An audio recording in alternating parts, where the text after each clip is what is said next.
आज का ये एपिसोड शुरू करने से पहले एक छोटी सी बात। क्या आप भी अपना पॉडकास्ट बनाने की सोच रहे हैं? तो एंकर ट्राई कीजिए। ये पॉडकास्ट बनाने का सबसे आसान तरीका है। नंबर 1, ये फ्री है। नंबर 2, इसमें कई सारे ऐसे टूल्स हैं जो आपको अपने फ़ोन और कंप्यूटर पर रिकॉर्ड और एडिट करने की फैसिलिटी देते हैं। नंबर 3, आप अपने पॉडकास्ट को डिस्ट्रीब्यूट भी कर सकते हैं, जिससे इसे स्पॉटिफाई और दूसरे प्लेटफॉर्म पर सुना जा सके। तो डाउनलोड कीजिए फ्री एंकर ऐप या विजिट कीजिए anchor.fm पर अपना पॉडकास्ट स्टार्ट करने के लिए। ये तो थी एक छोटी सी जानकारी, और अब शुरू करते हैं एपिसोड का सिलसिला। तो आज के एपिसोड में लीजिए सुनिए आचार्य चतुर्सेन शास्त्री के लिखे उपन्यास सोमनाथ के 123वें भाग उपसंहार को मेरी यानी समीर गोस्वामी की आवाज में। और खुदा का बंदा महमूद और महमूद की बंदनी शोभना तारों की छाया में साड़नी पर सवार हो सुरसागर से एकाकी विविध वन पर्वत उपत्यकाएं नद नदी सरोवर जन जनपद पार करते हुए लाहौर की राह पर जा रहे थे। अकेली रातें प्रभात और सांध बेलाएं जलती दोपहरी हिंसक पशुओं से भरपूर वन आते गए जाते गए। 17 बार वो विजेता तलवारों की छाया में इसी राह आया था। आग और कहर बरसाता हुआ, और आज वो जा रहा था एक औरत के आंचल की छाया में। लाहौर पहुंचकर उसने औलिया अली बिन उस्मान अलहज बीसी की दरगाह में जाकर चौखट चूमी।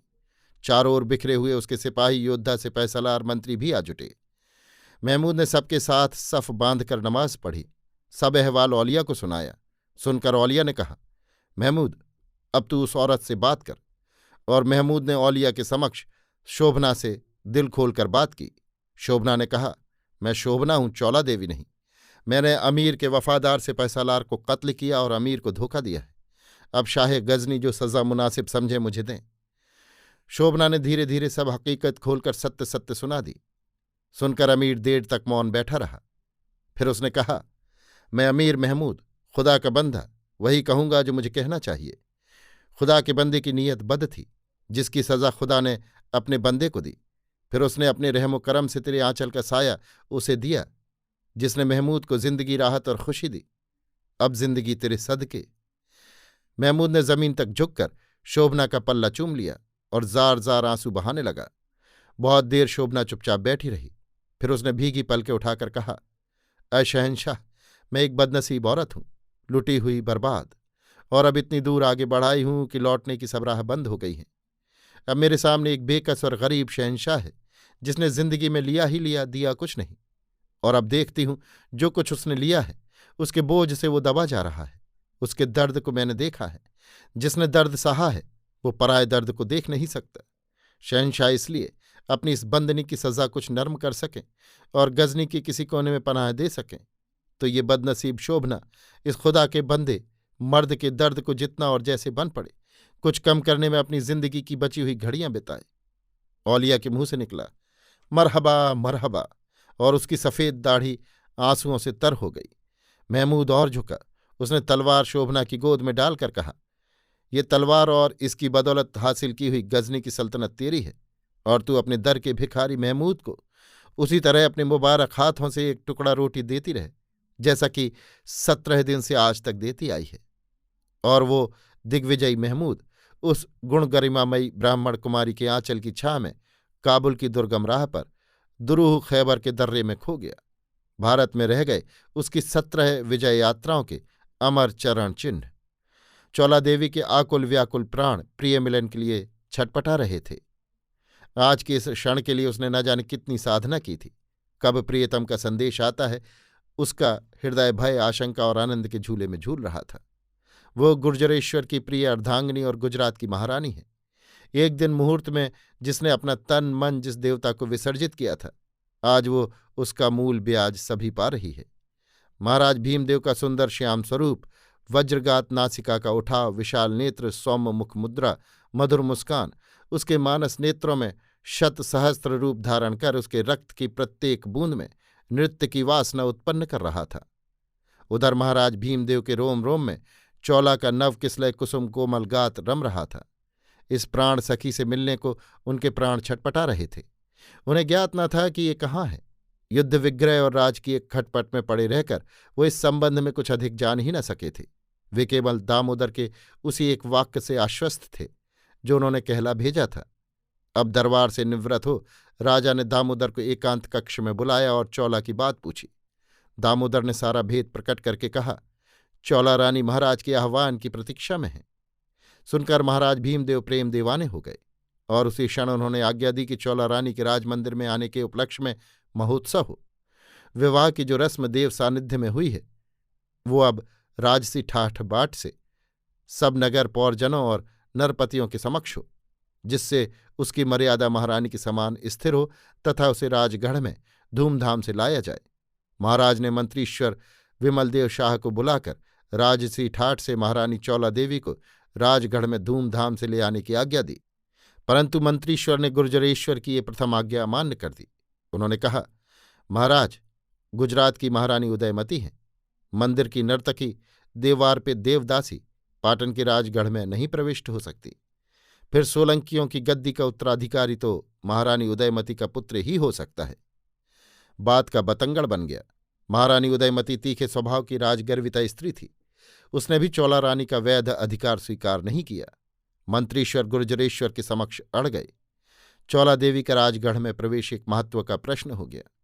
जिस मंत्री विमलदेव शाह ने गुर्जरेश्वर चामुंड राय के सम्मुख नंगी तलवार चमकाकर भीमदेव का पक्ष पुष्ट किया था, वही अब चौला देवी के विरोध में गुजरात के इस तेजस्वी तरुण अधिपति के सम्मुख तन गए।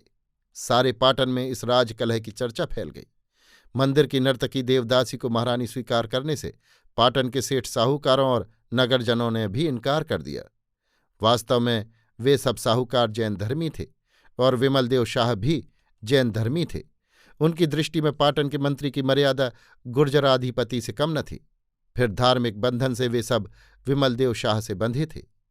उनके साथी भी मंत्रीश्वर से संबंधित थे, परंतु भीमदेव भी अपनी आन पर अड़ गए। भीमदेव का व्यक्तित्व साधारण न था। उस तेजस्वी राजा की प्रथम आज्ञा का इस प्रकार न केवल उल्लंघन होना अपितु सारे नगर और राजमहल तक का विरोधी हो जाना कोई साधारण बात न थी। उन्होंने कहा, पाटन की राजगद्दी और सब राज परिजन त्यागा जा सकता है, पर चौला देवी नहीं त्यागी जा सकती। इस प्रकार ये प्रश्न एक प्रबल राजकलह का रूप धारण कर गया और पाटन के रस रंग पर फिर चिंता की एक काली छाया पड़ गई। महाराज ने दामोदर मेहता को राजगजराज लेकर चंड शर्मा के घर से चौला देवी को राजगढ़ में ले आने की आज्ञा दी। दामोदर मेहता राजाज्ञा मानकर गजराज ले चौला रानी की सेवा में उपस्थित हुए। सब विवाद चौला ने भी सुना।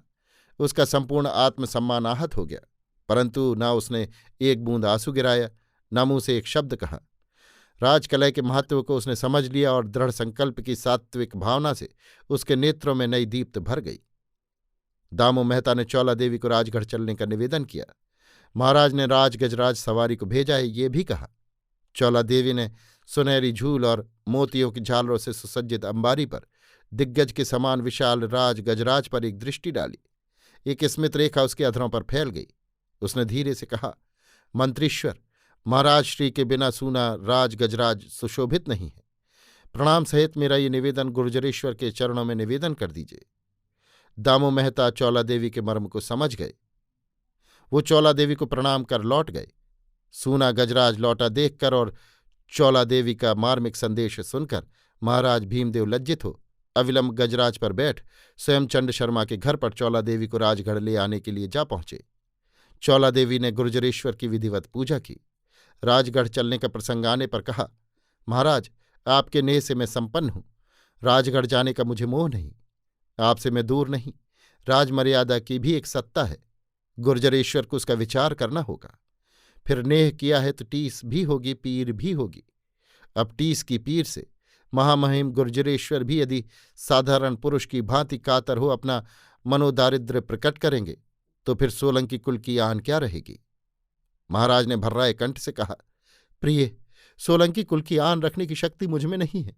राजगढ़ नहीं तो जहां जी चाहे मुझे ले चलो।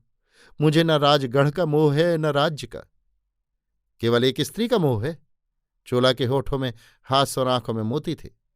वो आगे बढ़कर महाराज के वक्ष से आ लगी। देर तक निस्तब्धता रही। किसी अचिंत्य मूक भाषा में दोनों के हृदय एक दूसरे को समझते समझाते रहे। फिर चौला ने कहा, महाराज, गुर्जरेश्वर से मेरी एक विनय है। कहो प्रिय। गुजरात के नाथ भगवान सोमनाथ हैं। अभी तक वे अंतर्धान हैं।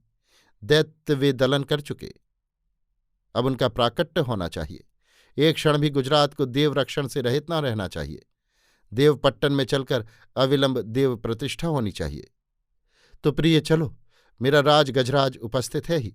मैं इसी क्षण खड़ी सवारी देवपट्टन को प्रस्थान करता हूं। महाराज की कीर्ति अमर हो। मेरा एक अनुरोध भी है महाराज।